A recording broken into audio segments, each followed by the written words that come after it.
আসসালামু আলাইকুম রহমতুল্লাহ বরকাতুহু। আমার দিন ইসলামের ভাই বোনের, আশা করি আল্লাহ পাক তোমাদের ভালোই রেখেছে। আল্লাহ পাক আমাকে ভালো রেখেছে। আল্লাহ পাক আমাদের সবাইকে দিন দুনিয়ায় ভালো রাখুক, আমাদের সবার জান মাল ইমান ইজ্জত আবরুকে রক্ষা করুক, আমিন।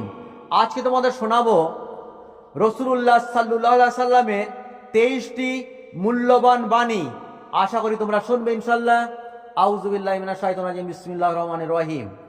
নাম্বার 1, যে ব্যক্তি আত্মীয়তার বন্ধন ছিন্ন করে সে বেহেশতে যেতে পারবে না। নাম্বার 2, পাকা দালান নির্মাণে কোনো মঙ্গল নেই।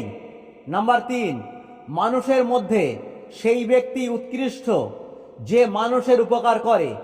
নাম্বার 4, তোমাদের মধ্যে তারাই আমার প্রিয় যাদের আহার অল্প, অর্থাৎ যারা কম খাবার খায়। নাম্বার 5, ঋণ ধর্ম ও মর্যাদা নষ্ট করে।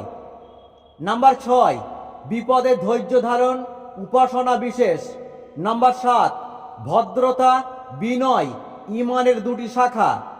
নাম্বার 8, সৎচিন্তা তুল্য উপাসনা নেই।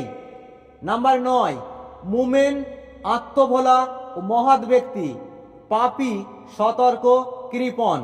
নাম্বার 10, নিন্দুক কখনো বেহেশতে যাবে না। নাম্বার 11, যে মজুদদার সে পাপী। নাম্বার 12, একমাত্র ব্যভিচার 70 বছরের ইবাদত ধ্বংস করে। নাম্বার 13, সংযম শ্রেষ্ঠ ধর্ম। নাম্বার 14, লজ্জা ইমানের অঙ্গ। নাম্বার 15, সৎসঙ্গের তুলনা আতর বিক্রেতার সঙ্গে, সে দিক না দিক সুগন্ধ পাওয়া যাবে।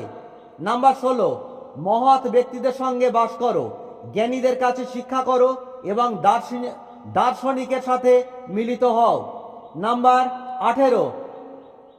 17, যে ব্যক্তি যে সম্প্রদায়ের অনুসরণ করে সে ব্যক্তি সেই সম্প্রদায়ভুক্ত। নাম্বার 18, সূর্য যেমনি বরফকে গলায় তেমনি সদ্ব্যবহার পাপকে গলিয়ে ফেলে। নাম্বার 19, প্রথম সালামকারী আক্রমণ ও অহংকার থেকে মুক্ত। নাম্বার 20, যে জ্ঞান আহরণ করে সে দান করে। নাম্বার 21, যে উপযুক্ত পাত্রে জ্ঞান দান করে সে আল্লাহর প্রতি ভক্তি প্রদর্শন করে। নাম্বার 22, যে জ্ঞানের কথা বলে সে আল্লাহর প্রশংসা করে। নাম্বার 23, আল্লাহর সৃষ্টির বিষয়ে 1 ঘন্টা চিন্তা করা 70 বছর প্রার্থনা করার চেয়ে উত্তম। আজকে এখানে রাখলাম।